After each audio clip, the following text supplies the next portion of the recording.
Hello বন্ধুরা, সকলে কেমন আছো? আশা করি খুব ভালো আছো। জারাস কিচেনে আবারও সকলকে জানাই ওয়েলকাম। আজকে আমি আবারও একটি নিউ রেসিপি নিয়ে চলে এসেছি। আজকে আমি তোমাদের মাছের ডিমের একটি রেসিপি বানিয়ে দেখাবো। মাছের ডিম যারা পছন্দ করে না তারা কিন্তু এই রেসিপিটা দেখলে অতি অবশ্যই প্রেমে পড়ে যাবে, এটা আমার বিশ্বাস। চলো তাহলে দেখতে থাকো। প্রথমেই আমি একটি প্যান বসিয়ে নিয়েছি, তাতে আমি কিছুটা পরিমাণ রিফাইন্ড অয়েল দিয়ে দিয়েছি আর এরকম স্লাইস করে একটা বড় সাইজের আলু কেটে নিয়েছি। ওপর থেকে ছড়িয়ে দিচ্ছি স্বাদ মতো লবণ আর 1 চিমটে হলুদ। এরপর এগুলোকে একসঙ্গে নাড়াচাড়া করে নেব।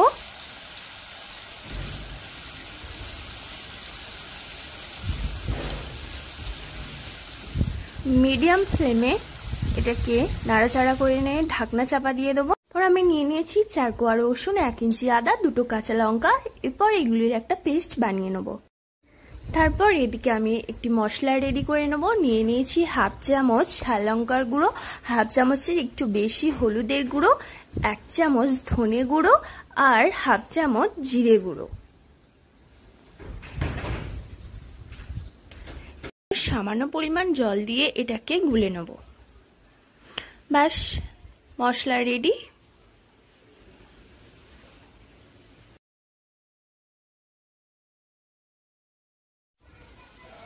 এদিকে আমার আলুটা 50%-এর মতো সেদ্ধ হয়ে গেছে। দিয়ে দিয়েছি 1/2 চামচ আস্ত গোটা জিরে।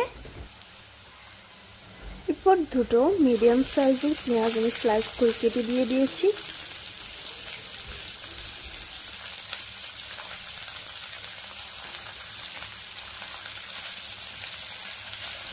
এরপর এটাকে 3-4 মিনিটের জন্য নাড়াচাড়া করে আমি ফ্রাই করে নেব।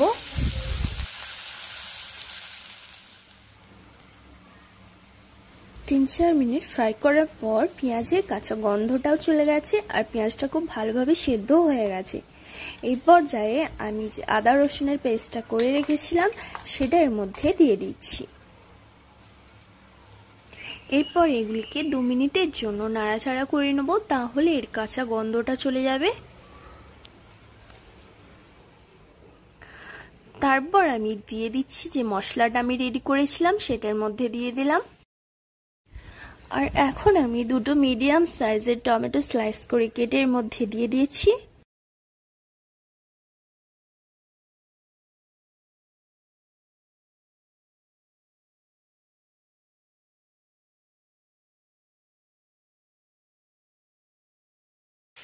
এরপর এগুলিকে আমি নাড়াচাড়া করে একসঙ্গে মিশিয়ে নিচ্ছি। আর উপর থেকে ছড়িয়ে দিচ্ছি লবণ। লবণটা বুঝে শুনে দেবে। আবার এটা 1 মিনিট নাড়াচাড়া করে নেব। আজকের রান্নার যেটা মূল উপকরণ মাছের ডিম, সেটা আমি এর মধ্যে দিয়ে দিলাম। আর এটাকে দেওয়ার সঙ্গে সঙ্গে নাড়াচাড়া করার দরকার নেই, 4-5 মিনিট এরকম ভাবেই রেখে দেবে। 4-5 মিনিট পর আমি উল্টে নিচ্ছি। আর এই পর্যায়ে গ্যাসের ফ্লেম কিন্তু আমি একদম লো করে দিয়েছি। এরপর এটিকে 2-3 মিনিটের জন্য এরকম ভাবেই ঢাকনা চাপা দিয়ে আমি সিদ্ধ করে নেব।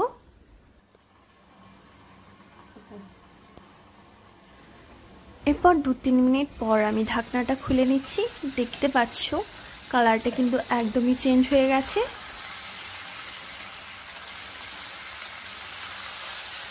আর এই পর্যায়ে কিন্তু খুব ঘন ঘন এটাকে নাড়াচাড়া করে নিতে হবে। গ্যাসের ফ্লেম কিন্তু লো টু মিডিয়ামে থাকবে। নিচে লেগে যাচ্ছিল বলে আমি এখানে সামান্য একটু জল দিয়ে দিয়েছি। এরপর এটাকে অনবরত নাড়াচাড়া করে নেব।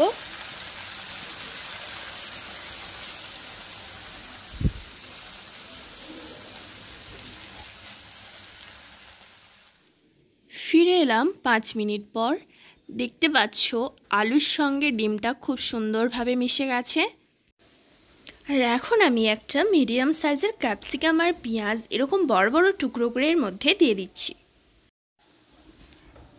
এরপর এগুলিকে আমি 3-4 মিনিটের জন্য লো ফ্লেমে এরকমভাবে নাড়াচাড়া করে নেব। এখানে আমি আর একটুও জল অ্যাড করব না। পেঁয়াজ থেকে এমনি একটু জল বের হবে আর তাতে এটা সফট হয়ে যাবে। তারপর 2 মিনিটের জন্য ঢাকনা চাপা দিয়ে রেখেছিলাম আমি। পেঁয়াজ আর ক্যাপসিকাম কিন্তু 50%-এর মতো সেদ্ধ হয়ে গেছে। আর 2-3 মিনিট নাড়াচাড়া করলেই কিন্তু এটা পুরোপুরি সেদ্ধ হয়ে যাবে। মাছের ডিমের অনেক রেসিপিই তো খেয়েছো, বাড়িতে কিন্তু এটা একবার অতি অবশ্যই ট্রাই করে দেখবে, নিশ্চয়ই খুব ভালো লাগবে। পেঁয়াজ ক্যাপসিকাম পুরোপুরি সেদ্ধ হয়ে গেছে আর এখন আমি কুচানো ধনেপাতা এর মধ্যে দিয়ে দিচ্ছি।